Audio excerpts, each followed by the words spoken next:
Hello, my name is Dr. Philip McCarthy. I'm director of the Transplant and Cellular Therapy program at Roswell Park Comprehensive Cancer Center in Buffalo, New York. Transplant is a treatment modality for Mild Dysplastic Syndrome, or MDS, in particular allogeneic transplant, where you're essentially replacing a diseased marrow with someone else's marrow and thus allow for the patient not to worry about their MDS turning into acute leukemia, for example, or burning out or developing some other complication or some weird infection because their immune system doesn't work well. MDS can occur in very young patients. Some of the youngest can be single digits, like 7 years old. It does occur, but it's incredibly rare. As we get older, the incidence of mild dysplastic syndrome rises, and it gets even higher in people in their 60s, 70s, and 80s. And so in the past, we would not transplant patients who were in their 60s, 70s, and 80s because it was just too toxic and patients would die of toxicity.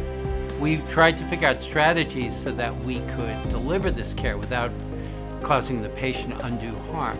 And one of these was the concept of reduced intensity transplant, where you're decreasing the toxicity in terms of the chemotherapy, with or without radiation, needed to kill the patient's own marrow or eradicate the disease, and then allow repopulation with the good cells from the donor.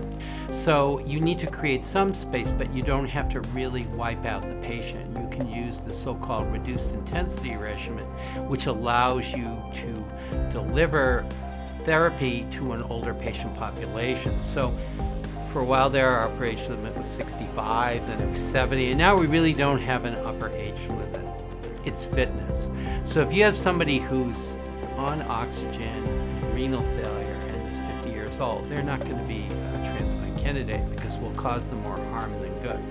Because MDS is a disease of older patients, we have to be thinking of strategies of how we can deliver transplant safely to these patients, minimize toxicity, and yet continue to have good efficacy in terms of getting rid of the underlying MDS.